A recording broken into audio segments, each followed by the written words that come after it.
podcast goal is to spread awareness and bring attention to these unsolved cases. As always, we encourage you to share and spread the word of any of the missing persons cases we cover.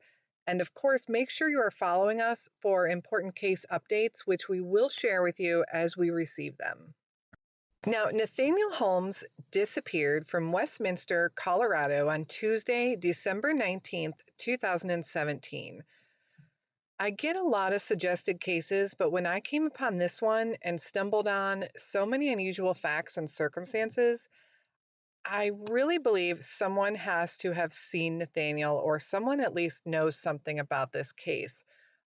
A lot of times these cases leave us with the feeling that there could be a bad outcome or a negative result from the case. But this is one of those situations where I believe there is hope, and there is a lot of strong hope that Nathaniel Holmes is out there and is alive and can be found. Nathaniel was born on November 5th, 2000. He had 3 brothers and sisters, and his parents had divorced when he was just 8 years old. All 4 kids lived with their dad. He had custody, but they visited their mom regularly. All in all, they were a pretty close family. Everyone got along. The kids were fairly close in age. In fact, Nathaniel had a sister just 11 months older than him. He also had a younger brother who was about 3 years younger than him, but they had similar interests in video games, and they were said to have always been together and to have been very close. Nathaniel himself was a shy, introverted kid. He struggled in school quite a bit. He was able to convince his dad to do online schooling for the fall of 2017, which he did try, but he quickly learned that it wasn't for him. He didn't have the self-motivation, and without someone at home all day to make sure he was doing what he was supposed to do, they decided that he just needed to go back to school. And because he had some friends at Hidden Lake High School in Westminster, he chose to start school there in November instead of going back to his original public school in Arvada, Colorado. Now, Hidden Lake High School, according to the website, is an alternative education campus serving high-risk students. Hidden Lake serves grades 9 through 12 and has a total population of around 350 students. In some ways, it's kind of a last effort for some students to graduate, but the graduation rate is still only 33%. So Nathaniel begins at Hidden Lake, and already knowing some kids there, his family feels it should be a fairly easy transition. Nathaniel did have some minor troubles leading up to his disappearance. He was in a small fender bender accident, and that, coupled with his grades, caused his dad to take the car away from him. Nathaniel, of course, was upset, as any teenager would be, but not overly so, according to his family. Nathaniel had also broken his cell phone and was without a working phone at all, and mostly just used his iPad. On Monday, December 18th, 2017, Nathaniel's troubles did escalate a little bit. When he got home from school that day, his dad noticed his behavior was a little off. He was moody and sluggish, but he kept insisting he was fine. But after pushing him for an explanation, Nathaniel admitted to his dad that someone at school had given him a Xanax and he had taken it.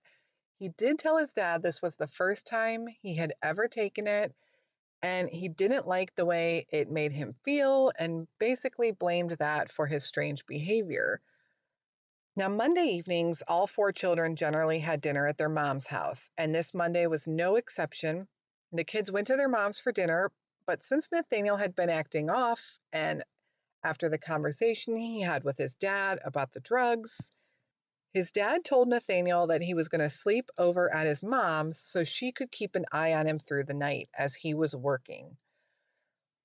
That evening, his mother would in fact find a few pills on him, took them away from him, and his parents also talked about it and took away all the money that he had on him so that he couldn't buy any more drugs. The next morning, as she went to drive him to school, They realized that he had to go back to his house first to pick up his schoolwork. So his house was 20 minutes out of the way, which subsequently made him late for school. When he walked into the house at home, his sister was there. She said he ran in pretty quickly, grabbed his folder. He said he needed his math homework in it. And while he still seemed a little moody and grouchy to her, nothing else seemed out of the ordinary. And when Nathaniel walked into school that day, he tried to get the attention of his friend Anthony, who was in a classroom. The principal walking the halls saw him and questioned him, and he said Nathaniel seemed agitated and that he really needed to speak with Anthony, that it was an emergency. But the principal refused to get Anthony out of class and just told Nathaniel to get back to his class. Interestingly, the principal didn't even ask Nathaniel what was wrong or what the emergency was, or even if he could help in any way. He just point blank told Nathaniel no, Anthony could not come out of class and that he just needed to get back to his classroom. Now, even though this school was supposed to have been a more heavily monitored environment since it served at risk students, there were no cameras inside or outside of this school. So it is believed that Nathaniel walked out of school after this encounter with the principal. Apparently, he walked down the street to a nearby park where he allegedly borrowed someone's phone to call his mother. He left her a message saying that he didn't need her to pick him up from school that day as he was going to get a ride home from a family friend. Now, later on, they would speak to this family friend, and he was surprised that Nathaniel had even said this, as they hadn't even spoken at all about anything, especially getting picked up from school. The school also never called to alert the parents that Nathaniel wasn't in class that day, as was their normal procedure. In fact, in just the 5 weeks that Nathaniel had been at Hidden Lake High School, there had been a couple of incidents where the school had to call the parents when Nathaniel did miss a class. So no one is quite sure why that didn't happen in this instance, and the school has never made a statement as to why that didn't happen on this day. When Nathaniel didn't show up at either parent's house on December 19th, they reported him missing, and the police immediately labeled him as a runaway, which is very unfortunate because a lot of times runaway cases aren't looked at as seriously as other missing persons cases, and a lot of the investigation and clues that can be picked up in those early days are not even looked at. So as they begin trying to find out where Nathaniel may have gone, they start by trying to speak to Anthony, who was Nathaniel's really good friend at Hidden Lake. This is the friend that he was trying to get the attention of in the classroom. They asked him if he had any idea what the emergency could have been that Nathaniel wanted to talk to him about, but Anthony claimed he had no idea. Searches for Nathaniel turned up little to nothing. There was an outreach program in downtown Arvada that he did visit occasionally with some friends, and some people had said they had seen him down there after his disappearance, but those sightings have been unconfirmed.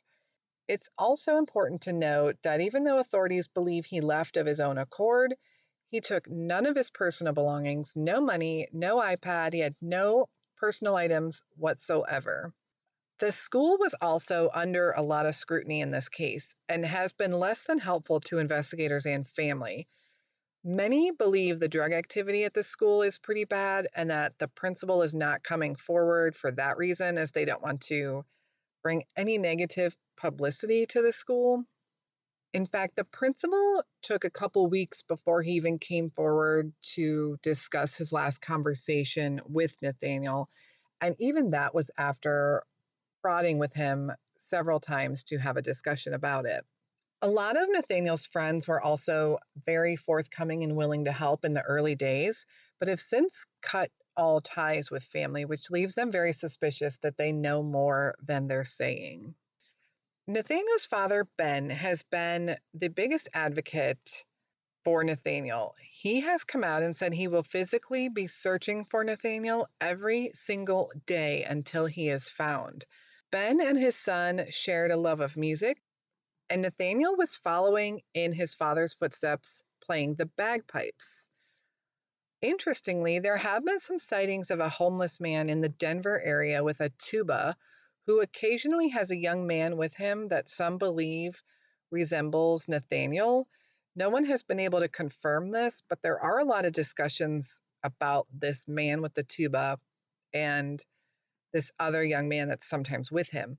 I do find it interesting because people tend to migrate to others with similar interests. And I feel if Nathaniel did run away, that it's possible he could be hanging around another musician. He was said to have been very into his bagpipes and learning to play it and had gotten very good and really enjoyed music itself. Ben, Nathaniel's father, can be seen and heard out and about the Arvada, Westminster area playing his bagpipes for Nathaniel. Sometimes he has a poster up and just spreading awareness. Ben is actually a very accomplished bagpipe player. I found a clip of him playing on his website. I'm actually going to play a quick few seconds for you here.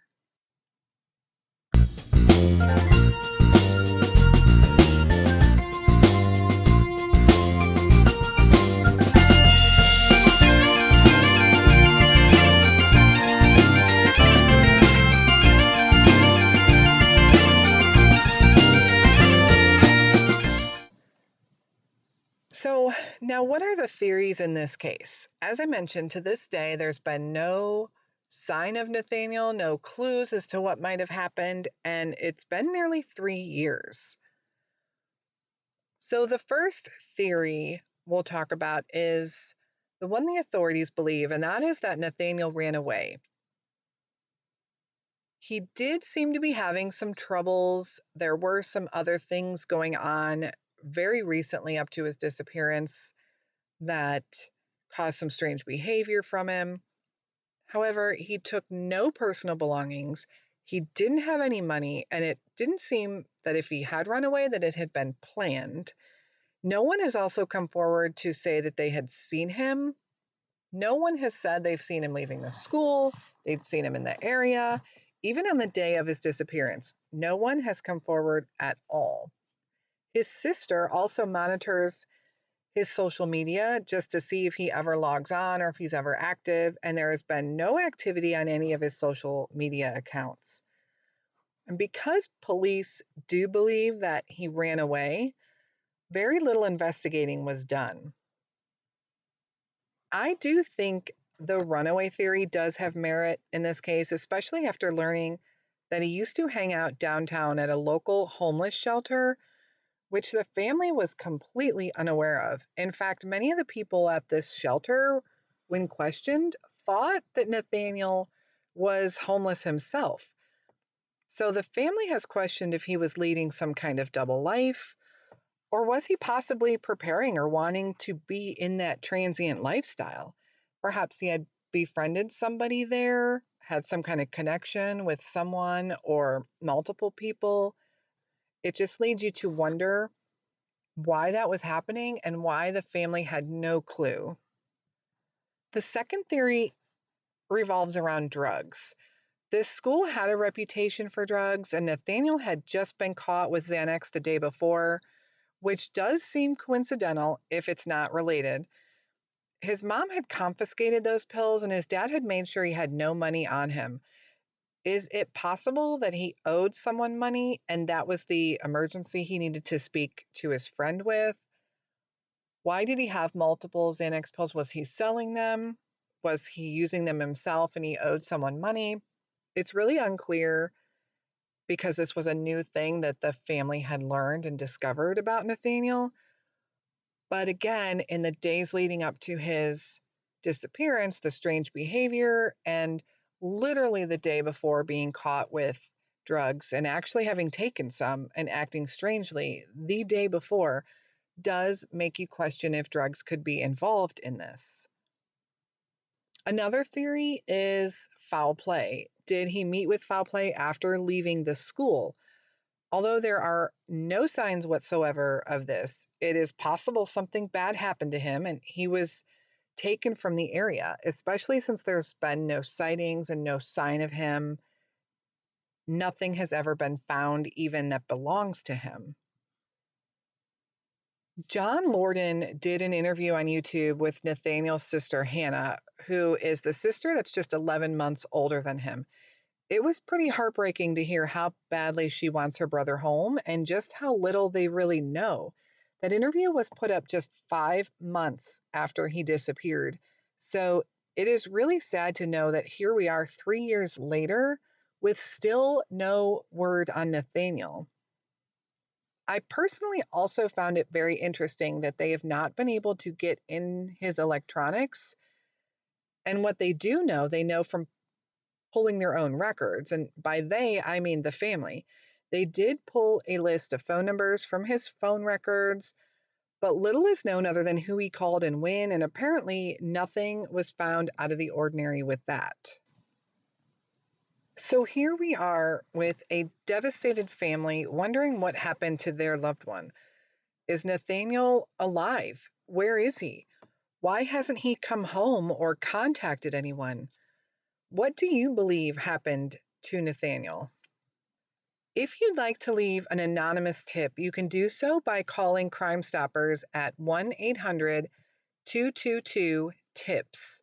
You can also contact the Westminster Police Department at 303-658-4360. A lot of times in these cases of young people, if they're mixed up in drugs, if that was a component of this case, people are scared to come forward and say anything. So please use that anonymous tip line if you know anything at all. Again, that's 1-800-222-TIPS, and they guarantee anonymity for you. Nathaniel would be 20 years old today at the time of this recording. Please share this case and help keep it active in the media. Share this podcast. Share any articles you may find on Nathaniel. His case has received very little press and attention, and Nathaniel needs to be found. It has been too long for this family. Thank you for tuning in to this episode of Where Are They? If you're interested in supporting our channel and our charity of the month, check us out on Patreon at patreon.com/Where Are They podcast. Our members also will receive some free podcast swag and be invited to members-only case discussion groups. Our weekly podcast can be found on all major podcast platforms. If you haven't subscribed to our channel yet, please do. It helps our cases in search ranks. Be sure to like this video and hit the bell for notifications on future episodes. Thanks again for listening to Nathaniel's story. Please help get his name out there. Someone must know something.